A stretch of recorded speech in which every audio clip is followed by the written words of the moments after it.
வணக்கம் நண்பர்களே. இன்றைக்கி வந்து என்ன பண்ண போகிறோன்னா சிக்கன் கிரில் பண்ண போகிறோம். அது எப்படிங்கிறத வாங்க பார்க்கலாம். பஸ்ஸில் ஏறி பழனி போயிடாத, சாமி பஸ்ஸில் ஏறி பழனி போயிடாத.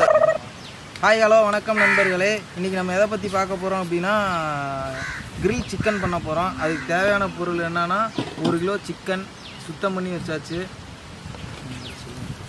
அதுக்கடுத்து தேவையான பொருள் வந்து கார்ன்ஃப்ளவர் மாவு, ஒரு முட்டை, கலருக்காண்டி வந்து கேசரி பவுட்ரு, அப்புறம் இஞ்சி பூண்டு பேஸ்ட் ஒன்று, அப்புறம் பூசா பண்ணலான்னு பார்த்தா பிங்கோ லேஸ் வந்து போட்டு பூசா பண்ணலான்னு இருக்கிறோம்.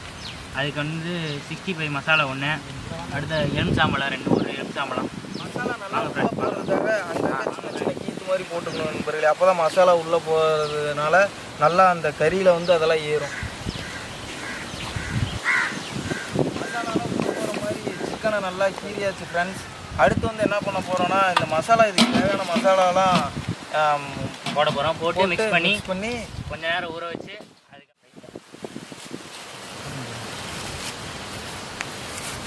தேவைக்கு ஏற்ற மாதிரி போட்டுக்கலாம். அதுக்கப்புறம் கடைசியில் பத்தலை அப்படிங்கும்போது கொஞ்சம் அதிகம் சேர்த்துக்கலாம். அடுத்து சிக்கன் 65 மசாலா போடுறோம்.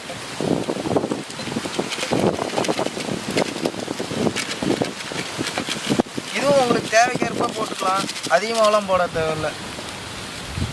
அடுத்து கலருக்காண்டி கொஞ்சம் கேசரி பவுடர் போடுறோம். அதுவும் தேவைக்கேற்ப போட்டுக்கலாம். அடுத்து இஞ்சி பூண்டு பேஸ்ட்.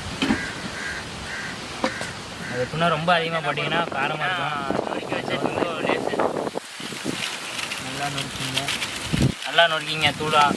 நீங்கள் வாட்டில் முழுசாக அப்படியே போட்டுறாதீங்க. என்னடா இப்படி இருக்காங்க அப்படின்னு நினைக்கக்கூடாது. அடுத்து வந்து முட்டை, 2 கருவு உள்ள முட்டைங்க.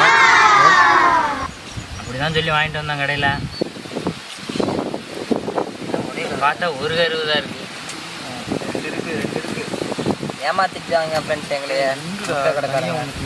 அடுத்த லைட்டாக எண்ணெய் வந்து நல்லா ஒட்டுறதுக்காண்டி பிஸ்கட் இருக்கிறதுக்கு தேவையான அளவு எண்ணெய் ஊற்றிக்கோங்க, ரொம்ப வேணாம்.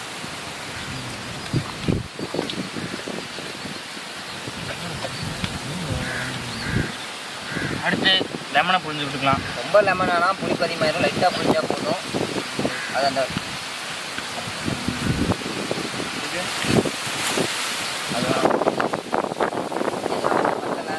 ஊற்றிக்கலாம்.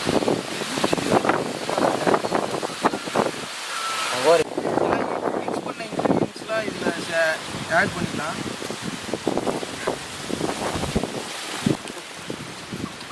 ஏய் நல்லா தொலைடா.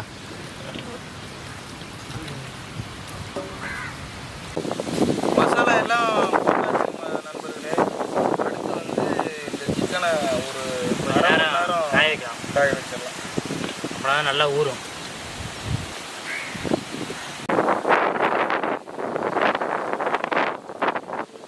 ஹாய் கைஸ், என்ன பண்ணுற வாயில இன்னைக்கு என்ன பார்க்க போறேன்னா ரெடி ஃப்ரெண்ட்ஸ், மசாலா ரெடி பண்ணி வச்சாச்சு. 1/2 hour ஆயிடுச்சு. இப்போ இதில் வச்சிடலாம்.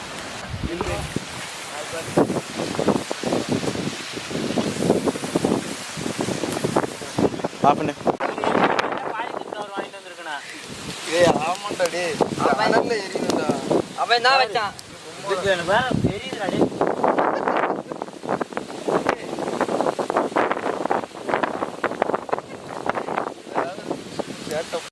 ஹாய் கைஸ், வச்சிடலாம்.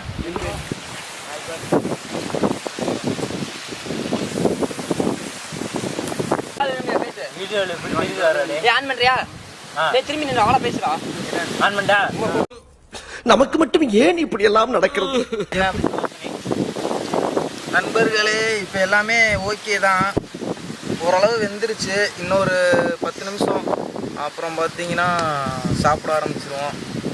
யாரும் கோச்சிக்காதீங்க, நீங்களும் உங்களுக்கு வேணும்னு சொல்லிட்டுனா வாங்க, கண்டிப்பாக நாங்கள் பண்ணுறோம். அடுத்து என்ன நண்பர்களே, இப்போ சிக்கன் சொன்னோம். அந்த சிக்கன் பார்த்தீங்கன்னா ஒரு 3/4 வெந்துருச்சு. இன்னொரு 1/4 வெந்துருச்சு அப்படின்னா சாப்பிட ஆரம்பிச்சிடலாம். அவ்வளோதான். இதோட நீங்கள் பார்த்து லைக்கு, ஷேரு, கமெண்ட்டு, சப்ஸ்கிரைப் பண்ணுங்கள். போவேல பெல் ஐக்கானை வந்து மறக்காமல் தட்டிடுங்க. நீங்கள் அடுத்து கமெண்ட் பண்ணுங்க. அடுத்து என்ன வீடியோ போடுறதுன்னு நீங்கள் சொல்லுங்கள். அதே மாதிரி வீடியோ நாங்கள் போடுறோம். நண்பர்களே, இப்போ சிக்கன் சொன்னோம், சூப்பராக வந்திருக்கு ஃப்ரெண்ட்ஸ். செம்ம டேஸ்ட்டு, அல்டிமேட்டாக இருக்குது. நீங்களும் இது மாதிரி பண்ணுறீங்கன்னா இது மாதிரி பண்ணுங்கள். எங்களை காண்டாக்ட் பண்ணுங்கள். கீழே கமெண்டில் வந்து சொல்லுங்கள். எப்படி பண்ணுறதுன்னு தெரியல அப்படின்னா கேளுங்க, நாங்கள் சொல்லித்தரோம். நிஜமாவே சூப்பராக இருக்குது. நெக்ஸ்ட் என்ன நாங்கள் வீடியோ பண்ணுறதுன்னு சொல்லிவிட்டு நீங்கள் வந்து கமெண்ட் பண்ணுங்கள், லைக் பண்ணுங்கள், ஷேர் பண்ணுங்கள், மறந்துடாதீங்க எதுவும். Tata good.